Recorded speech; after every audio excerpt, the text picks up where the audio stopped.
Assalamualaikum warahmatullahi wabarakatuh. Kita hari ini belajar pelajaran bahasa Arab yang ke-8, tatap muka yang ke-8. Karena itu sebelum kita mulai, mari kita awali pertemuan hari ini dengan bacaan Al-Quran. Semoga apa yang kita pelajari mendapat barokah dari ilmu yang sudah kita pelajari nanti. Bibarakatil Fatihah bisyafati Rasulillah. Sa'ilillahil Fatihah.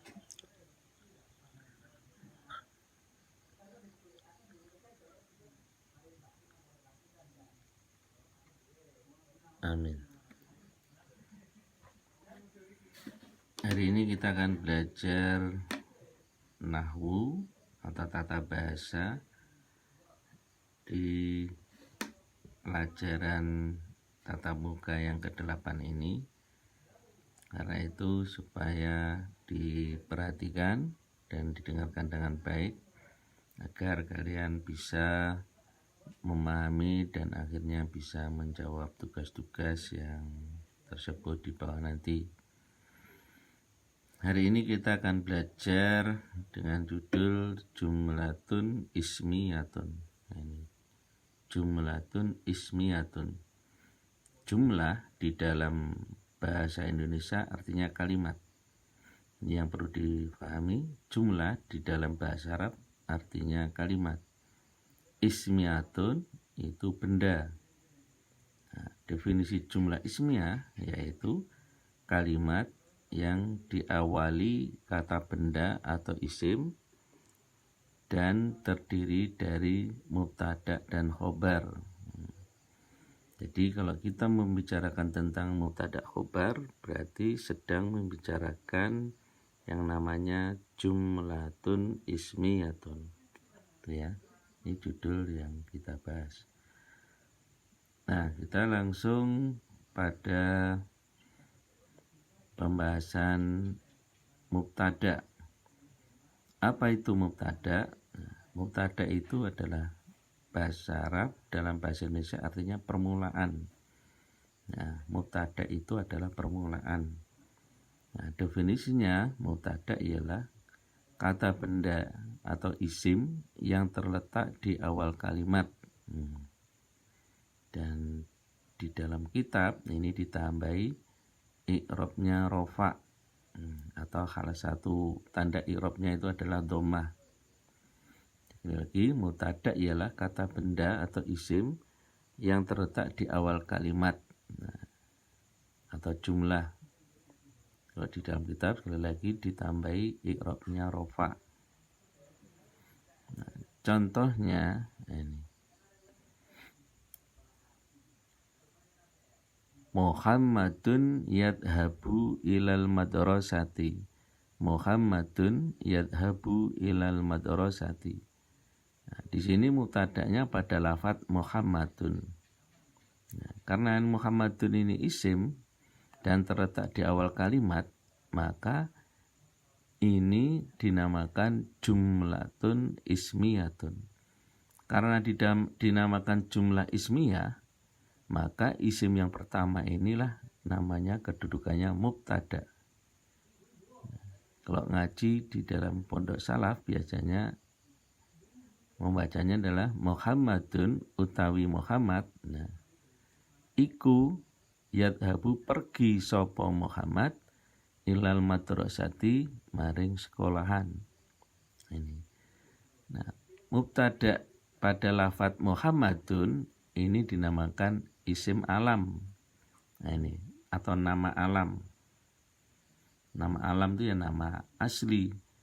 Nah, kayak kalau kota ya kota Jombang, kalau nama tokoh umpamanya Bina Ilmu, kalau nama orang ya Muhammadun. Nah, itu.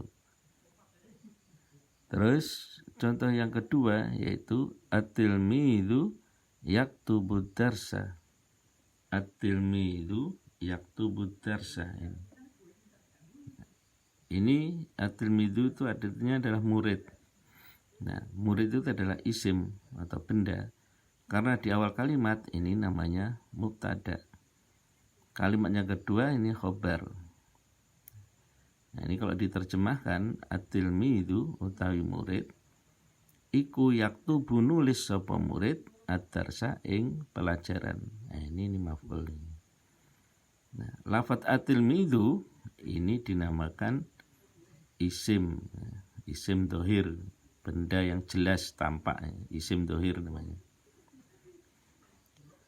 Terus selanjutnya, contoh selanjutnya yaitu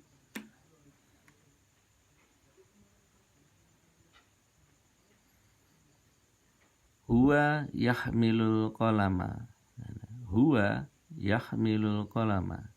Nah, lafadz huwa ini termasuk isim. Isim apa namanya?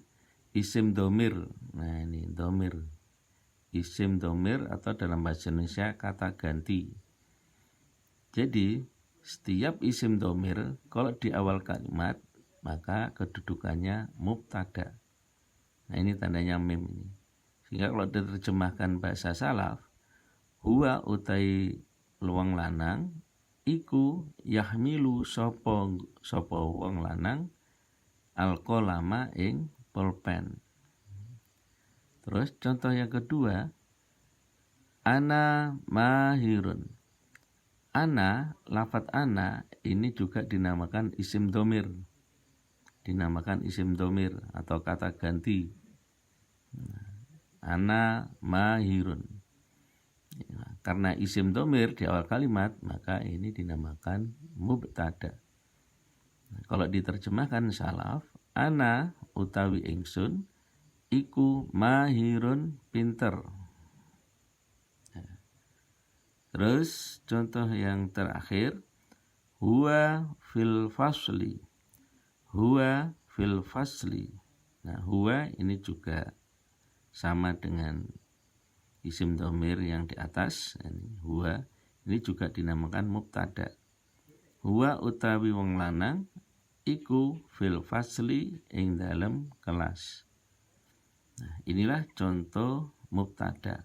Nah, sekali lagi, Muhammadun, lafadz Muhammadun ini dinamakan isim alam karena di awal kalimat dia menjadi mubtada. At-tilmidu ini isim dohir, jelas, tampak, kelihatan di awal kalimat, kedudukannya mubtada. Huwa itu dari isim domir, nah, itu kata ganti. Ana juga isim domir, huwa juga isim domir. Selanjutnya kita akan belajar tentang khobar. Tadi mubtada sudah, sekarang kita akan belajar khobar. Apa itu khobar? Khobar arti bahasa artinya keterangan atau khabar.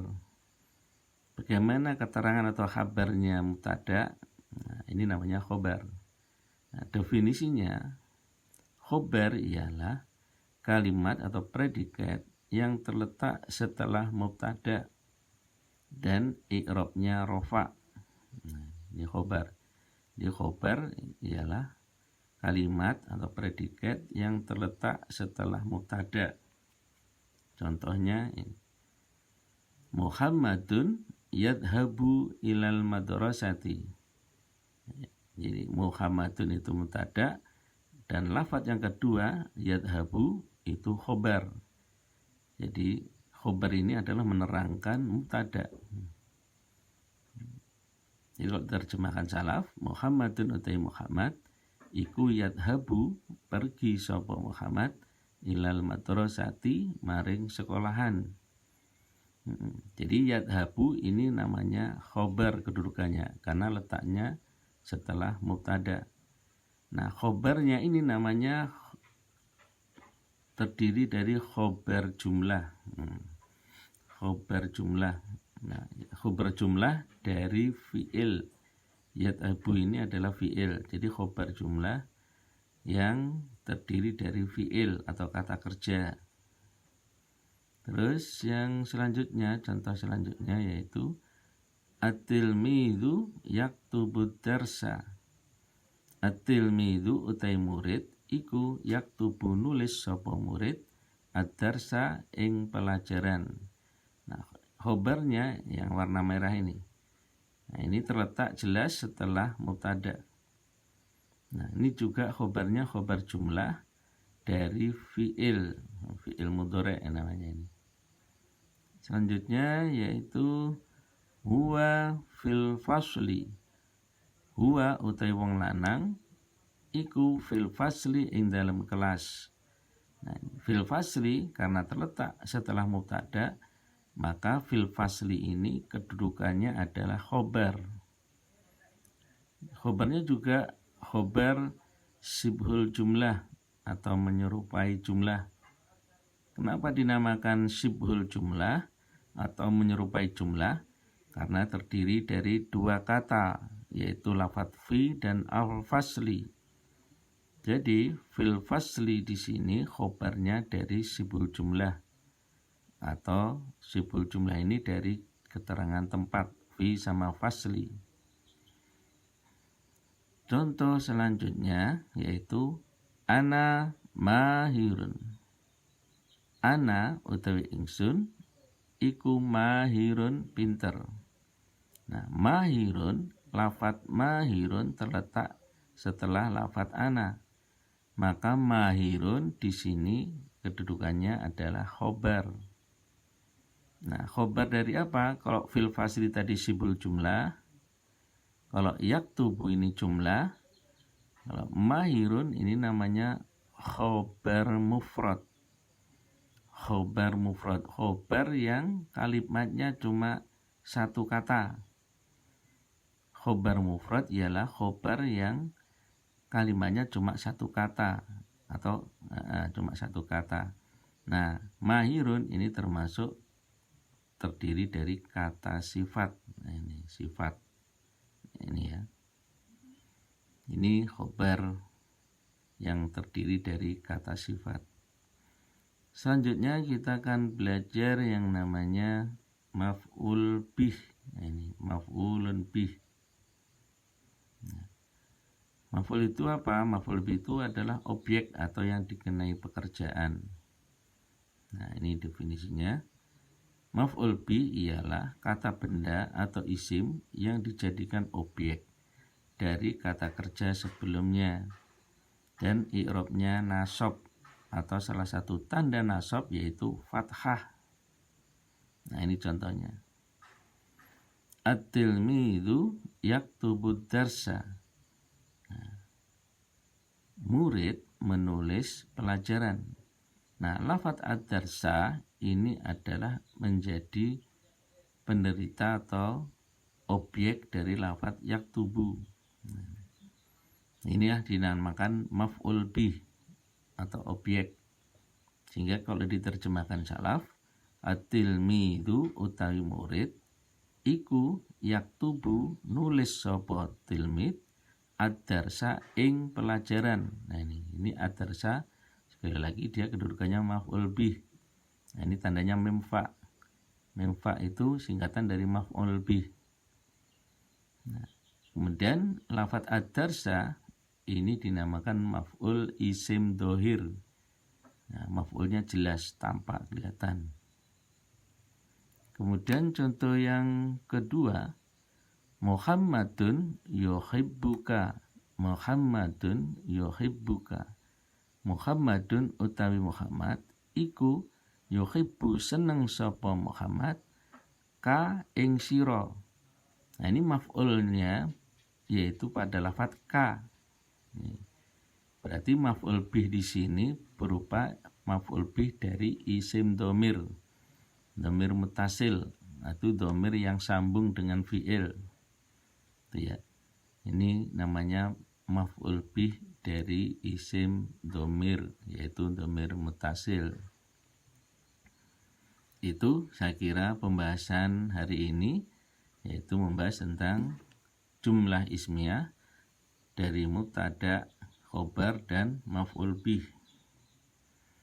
Selanjutnya yaitu yang terakhir, kalian harus mengerjakan tugas-tugas yang ada di sini. Yang pertama di sini, berilah contoh mubtada isim dohir. Ya. Berilah contoh mubtada isim domir. Nomor 3, berilah contoh khobar dari fi'il. Nomor 4, berilah contoh khobar dari keterangan tempat. Yang terakhir, sebutkan kedudukan kalimat yang berwarna merah di bacaan di bawah ini. Nah ini, Muhammadun yajlisu alal kursi. Kalian harus menjawab lafadz Muhammadun itu kedudukannya apa. Yajlisu kedudukannya apa. Yang kedua, huwa yaqra'ul kitaba. Dia membaca pelajaran. Nah, huwa di sini kedudukannya apa? Alkitaba kedudukannya apa? Kamu jelaskan. Yang ketiga, al-ustadzu amama syabburati. Bapak guru di depan papan tulis. Nah, amama syabburati itu kedudukannya apa? Silakan dijawab. Nah, ini contohnya. Nah, contoh jawaban. Nah, ini ya, contoh jawaban. Nah, yaqra'u. Nah, yaqra'u pada nomor 2 ini yaqra'u. Jawabannya adalah khobar dari fi'il. Nah, ini contoh jawaban. Yaqra'u khobar dari fi'il. Itu saya kira pelajaran hari ini yang harus kalian pahami dan kalian langsung menjawab soal atau tugas-tugas yang tersebut di bawah ini. Demikian kiranya kurang lebihnya mohon maaf. Mari kita tutup dengan bacaan Alhamdulillahirabbil alamin. Wassalamualaikum warahmatullahi wabarakatuh.